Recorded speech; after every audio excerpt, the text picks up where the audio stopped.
Hello, it is 1DM here to talk about the power of the +1 modifier in Pathfinder 2nd Edition. If you're like me, you've looked at some of the Pathfinder character options on occasion and gone, wait, really? That's all that does? The guidance cantrip only grants +1 to one roll once per hour. The Bard's unique spell Inspire Courage grants allies +1 to attacks and saves just for that round. Frightening an enemy only gives them -1 to their AC and saves until their turn. It just feels so small. I'm here to tell you why that instinct is wrong. We have a pretty deep-seated intuition that small numbers have a small impact. Over the 2 years since Pathfinder 2nd Edition was published, I've learned over and over that this intuition just doesn't hold up in this game. Here's why we think this and why it isn't true. If you're like me in another regard, you were introduced to role-playing games through Dungeons & Dragons 5th Edition. In 5e, as per the traditional D20 system, roll results are a binary. Now, to be clear, a GM can and often will rule that a roll significantly above or below the DC has some more interesting success or failure effect. But in the system as written, and especially in combat, the results of actions are basically binary. You either succeed or you fail. You either hit and deal damage, or you don't. On an attack roll, there is always the third option of a critical hit on a natural 20, dealing some extra damage. In 5th edition, a critical hit deals double the damage of dice, but not modifiers, resulting in something like 50 to 90% more average damage than a regular hit. The important thing to note here is how modifiers affect these results. Since critical hits are only on a natural 20, modifiers can never affect your probability of a critical hit. It's always 5%. But adding +1 to your modifier will always increase your probability of a regular hit by 5%. Let's say in a game of Dungeons & Dragons 5th Edition, you're attacking an enemy with a +8 modifier and they have an 18 armor class. You'll deal an average of D/H damage on a hit, or 1.5 times as much on a crit. We'll call your crit damage D/C. You'll hit them on a natural roll of 10 to 19 for a 50% chance. You'll crit them on a natural 20 for a 5% chance. Your average damage per attack is thus 50% times your hit damage plus 5% times your crit damage, for a total of 57.5% of your hit damage. Now what happens if we add +1 to your attack? Well, it's pretty simple. Your probability of hitting goes up by 5%. Thus, your average damage per attack goes up by 5% times D/H for a total of 62.5% D/H. About a 9% increase in damage. Now let's turn to Pathfinder. Unlike Dungeons & Dragons, Pathfinder has degrees of success written into its rules. If your roll is 10 or more above the DC, you get a critical success. If it's 10 or more below, you get a critical failure. A natural 20 or natural 1 also raises or lowers the roll by 1 degree if possible.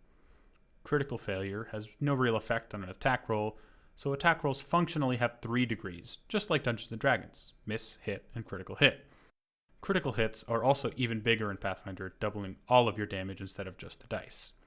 But more importantly here, your probability of a crit is not static. If a roll of natural 20 would be a critical hit even without being raised a degree, then your chance of getting a crit will increase with each additional modifier.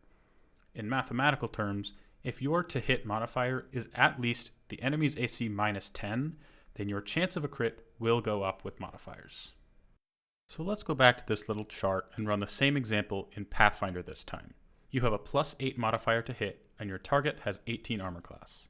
This time, your damage on a crit is 2 times D/H. Once again, your average damage on a hit is 50% times your hit damage plus 5% times your crit damage for a total of 60% hit damage. A little higher than D&D, simply due to crits being higher damage. Now let's add +1 to that attack. You now hit on a 9 to 18 on the die, and a crit on a 19 or 20.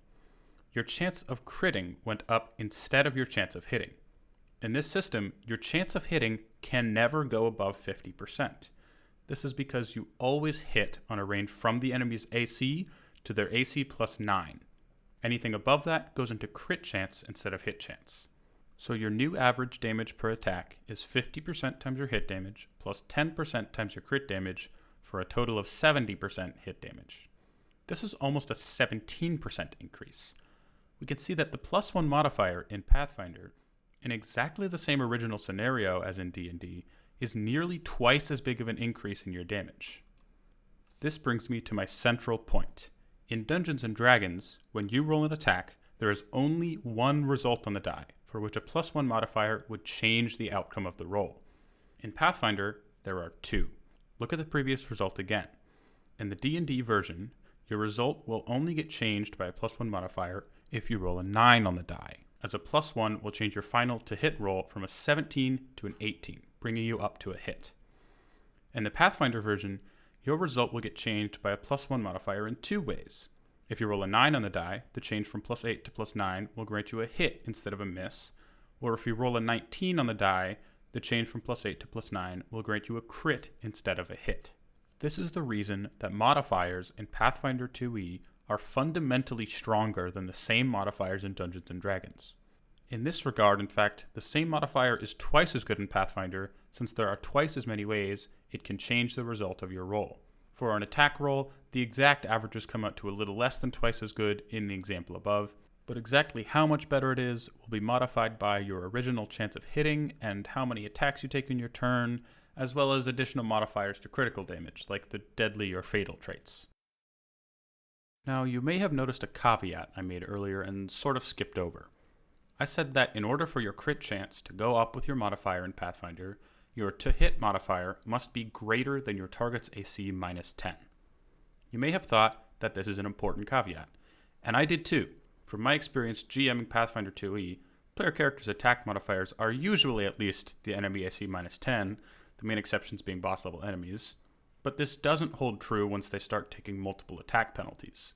Taking a -5 or -10 on subsequent attacks will certainly bring your modifier below the threshold, meaning that +1 modifier is no longer increasing your crit chance.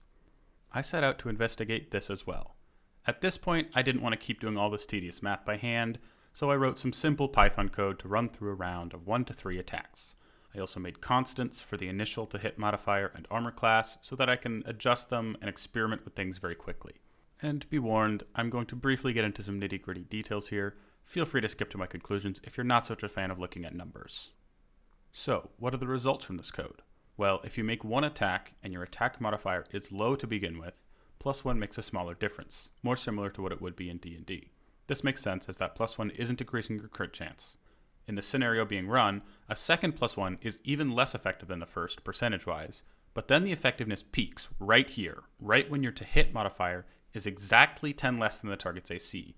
That's when a +1 bonus makes the most difference. This intuitively makes sense, as this increase will nudge your crit chance from 5% to 10%, doubling it, where later additions will be slightly less large. But what if you do a whole round of 3 attacks? This result surprised me at first. In this scenario, a +1 modifier actually makes even more difference, not less. This is because although that +1 modifier is no longer increasing your crit chance on attacks 2 and 3, by that point your hit chance is very small, as low as 5%. So adding a +1 modifier can actually double your hit chance on that third attack, meaning the +1 is even more effective there than it was on the first attack. Also interesting is that here, the peak effectiveness of the +1 occurs when your to-hit modifier is the target's armor class -11 instead of -10. I think the most important factor here is that going from AC -11 to AC -10 increases your crit chance on the third attack from 0 to 5%. So my conclusion from this result is that a +1 modifier in Pathfinder 2e is always going to be more effective than it would be in the same scenario in D&D, though not always much more. Having an attack modifier that's 8 to 10 below the target's AC makes a +1 more effective, and performing multiple attacks makes it more effective still, for up to a 25% damage increase from a simple +1 modifier. But this has all been to say, small numbers make a big difference in this system. Take them where you can get them, and don't forget to thank your casters for their guidance. I do want to take a moment here to say thank you so much for the comments on my initial video, and on the Reddit post I made about it. Even having a few people truly engage with the content and compliment the quality has made all the difference in the world. And I know I'm going to get tired of saying this real fast, but if you enjoyed the video, please feel free to like, subscribe, and comment so that I know I should keep making videos like it. If you didn't, please leave a comment telling me what I could do better. But this is 1DM out. Have a great day.